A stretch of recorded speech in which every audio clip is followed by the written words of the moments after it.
Alright, now that we've got this thing running, let's take this thing apart, see what's salvageable, and see how it's going to fit on the tricycle. Nice thing about this motor is it's pretty modular, so disassembly should be pretty easy as long as I have the right tools, which I cannot find. So yeah, I'm gonna take this well, I don't know what I'll take apart off first. Actually, I'm gonna take this part off right here first just to see what we've got inside. Alright, let's try not to strip it here. One of the few things in life you actually don't want to strip. Kind of funny.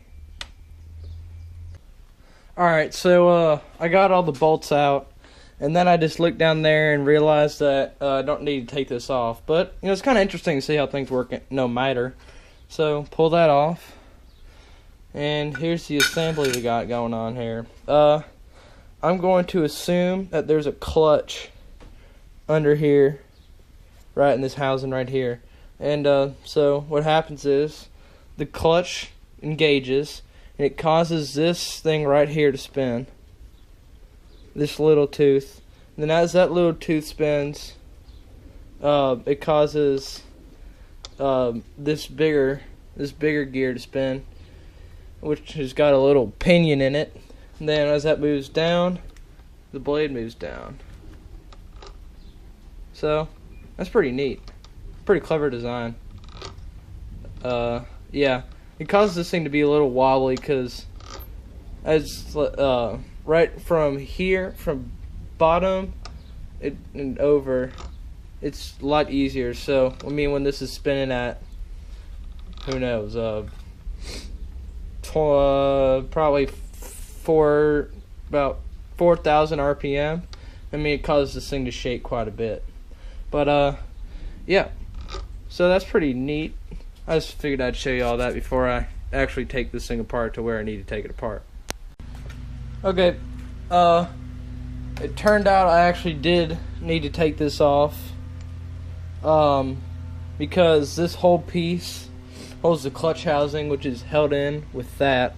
So if I unbolt all this, unbolt that, then take the blade off, then I can keep the clutch housing on there. Alright, so I guess that's kind of cool. So I got this whole ordeal taken apart. I had to get a hammer and tap the bearings out from that little socket. So yeah, this project wasn't good. This edition wasn't gonna be too easy. There is no shaft that comes off of the clutch that goes into here. The only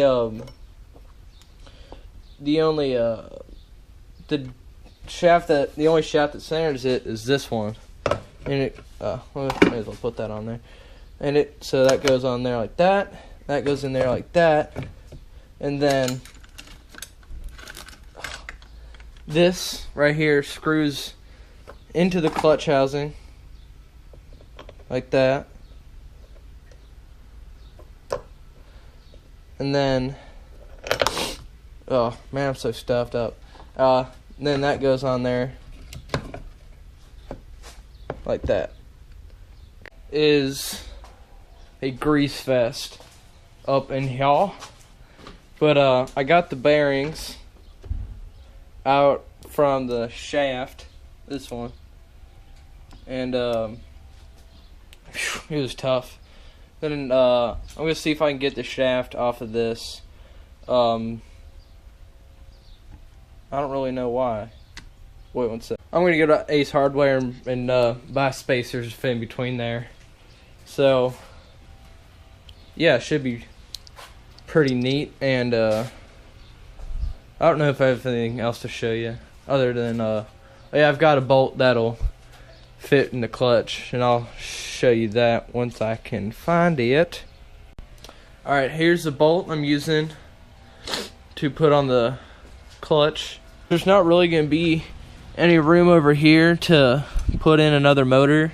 I think I'm going to do friction drive on here, so this will just spin those tires. But I'll have like a peg or something so it'll actually stick and move eventually.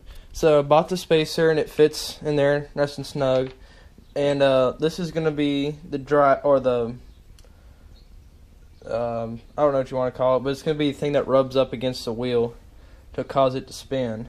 Alright, so here's what I got. This is pressed in right there, and the clutch is perfect, but this thing's got a little bit of wobble to it, but honestly it's not that big of a deal. So probably in the next video I'll be welding up or fabricating a motor mount to attach this, attaching that, and then modifying all this stuff so it can work in sync with that. So for now, thanks for watching.